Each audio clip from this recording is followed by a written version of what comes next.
اسرائیل اور لبنان کے درمیان جنگ بندی میں توسیع، مدت 3 ہفتوں کے لیے بڑھا دی گئی۔ امریکی صدر کا اعلان، کہا دونوں ملکوں میں امن کے لیے یہ بہترین موقع ہے، لبنان کے امن کے لیے ساتھ مل کر کام کریں گے۔ اسرائیلی وزیر اعظم اور لبنانی صدر کی میزبانی کا منتظر ہوں۔ ایران جنگ ختم کرنے کے لیے کوئی دباؤ نہیں، میرے پاس وقت ہی وقت ہے، بہتر ڈیل کے لیے ایران کو موقع دے رہا ہوں، تہران نے ڈیل نہ کی تو ہماری فوج ان سے نمٹے گی۔ امریکی صدر کی پھر دھمکی، میڈیا سے گفتگو میں کہا آبنائے ہرمز پر ہمارا کنٹرول ہے، امریکی بحریہ کی اجازت کے بغیر کوئی جہاز داخل نہیں ہو سکتا، واضح کیا کہ ایران کے خلاف ایٹمی ہتھیار استعمال نہیں کریں گے۔ دشمن میڈیا کی کوشش ہے قومی اتحاد اور سلامتی کو کمزور کیا جائے، ایرانی رہبر اعلیٰ کا قوم کے نام پیغام، کہا دشمن عوام کے ذہنوں اور نفسیات کو نشانہ بنا رہا ہے، ہماری غفلت سے دشمن کا مذموم منصوبہ کامیاب نہیں ہونا چاہیے، واضح کیا کہ عوامی اتحاد نے دشمن میں دراڑ ڈال دی ہے، اتحاد مزید مضبوط ہوگا۔ آبنائے ہرمز کی بندش، عالمی منڈی میں تیل کی قیمتوں میں پھر اضافہ، امریکی کروڈ آئل 4.3% اضافے سے $96.98 فی بیرل ہو گیا، برنٹ آئل کی $106.47 پر ٹریڈ ہو رہا ہے۔ اور سندھ طاس معاہدے کی معطلی پر شدید تحفظات کا اظہار، بھارتی کارروائی علاقائی امن کے لیے خطرہ قرار، پاکستانی مندوب نے اقوام متحدہ میں بھارت کے خلاف خط جمع کرا دیا، پاکستان کے اقوام متحدہ کی سیکیورٹی کونسل سے مداخلت کی اپیل، معاہدے کی مکمل بحالی کا مطالبہ۔ ہم سب ایرانی ہیں، ہم سب انقلابی ہیں، صدر ٹرمپ کے بیان پر ایرانی رہنماؤں کا سخت جواب۔ صدر مسعود پزشکیان اور اسپیکر محمد باقر قالیباف نے کہا ایران میں کوئی شدت پسند یا اعتدال پسند نہیں، قوم اور حکومت میں آہنی اتحاد اور رہبر انقلاب کی مکمل اطاعت ہے، ہمارا ایک خدا ہے، ایک قوم، ایک رہنما اور ایک راستہ ہے، ایران کی فتح تک جدوجہد جاری رہے گی، حملہ آور مجرم کو اپنے اقدامات پر پچھتانا پڑے گا۔ وزیر خارجہ عباس عراقچی کا کہنا ہے ایرانی عوام پہلے سے زیادہ متحد ہیں، میدان جنگ اور سفارتکاری ایک ہی محاذ کے دو حصے، ہم مکمل ہم آہنگی سے چل رہے ہیں۔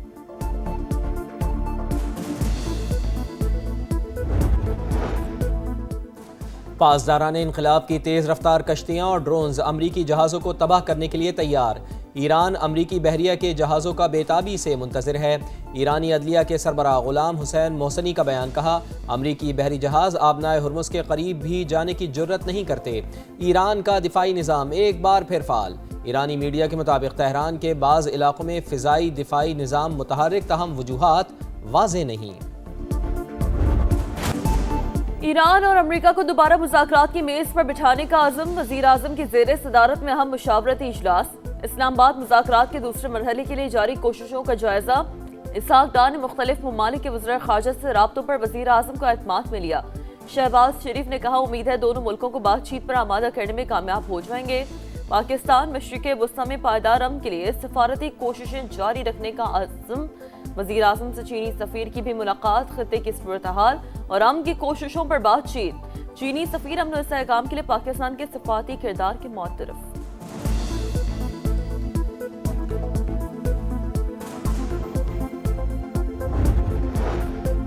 وفاقی وزیر داخلہ سے قائم مقام امریکی سفیر کی ملاقات، اسلام آباد مذاکرات کے دوسرے راؤنڈ سے متعلق سفارتی کاوشوں پر بات چیت، محسن نقوی نے جنگ بندی میں توسیع کے لیے امریکی صدر کے اقدام کو سراہا، نیٹلی بیکر کی خطے میں قیام امن اور تنازع کے حل کے لیے پاکستان کے تعمیری کردار کی تعریف۔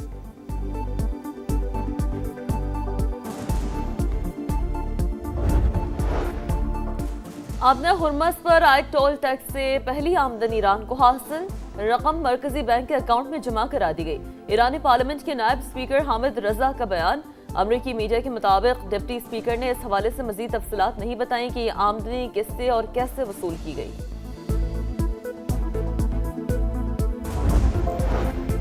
آبنائے ہرمز کی بندش، عالمی منڈی میں تیل کی قیمتوں کو پھر پر لگ گئے، امریکی کروڈ آئل 4.3% اضافے سے $96.98 فی بیرل ہو گیا، برینٹ کروڈ آئل $106.47 پر ٹریڈ کر رہا ہے۔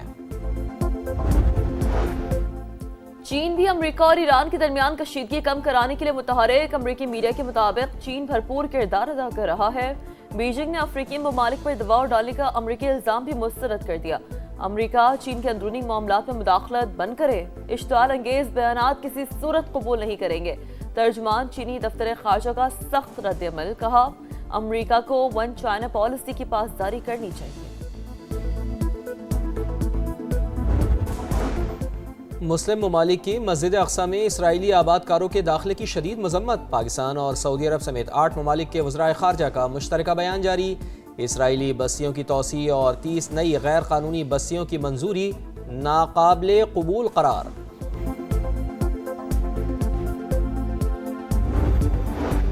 بروقت اقدامات سے توانائی کا بحران پیدا نہیں ہوا، خام تیل کے اسٹریٹجک ذخائر رکھنے سے متعلق منصوبے پر کام جاری۔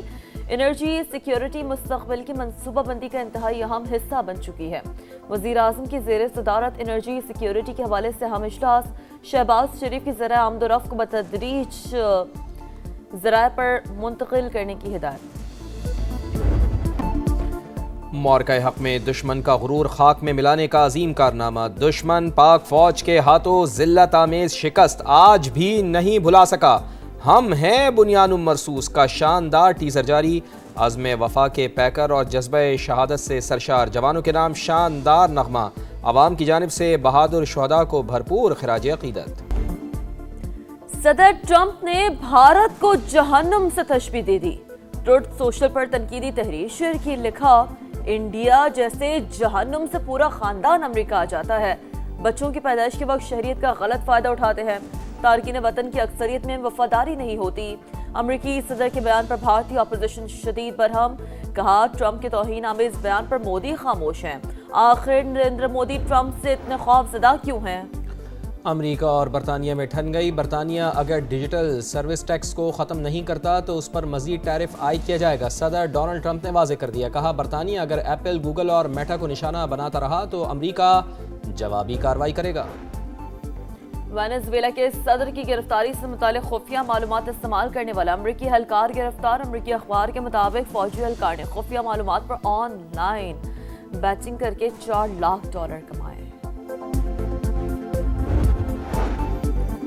ایلون مسک پاکستانی نوجوانوں کی بنائی گئی اے آئی کمپنی کرسر کو خریدنے کے لیے تیار، اسپیس ایکس نے A I code generation startup Cursor کو $60 ارب میں خریدنے کا معاہدہ کر لیا۔ کمپنی کے شریک بانیوں میں پاکستانی نژاد نوجوان صالح آصف بھی شامل ہیں۔ لاہور کے علاقے اچرا میں 3 بچوں کی قاتل ماں نکلی، خاوند شک کرتا سسرال سے جان چھڑانے کے لیے اپنے بچوں کا قتل کیا، تفتیش کے دوران ملزمہ کا اعتراف جرم، ساری منصوبہ بندی بچوں کی ماں نے ہی کی، بیان دیا اس کے کردار پر الزام لگایا جاتا تھا، کرائم سین پر ملزمہ کے بیانات میں تضاد تھا، پولیس حکام کی پریس کانفرنس۔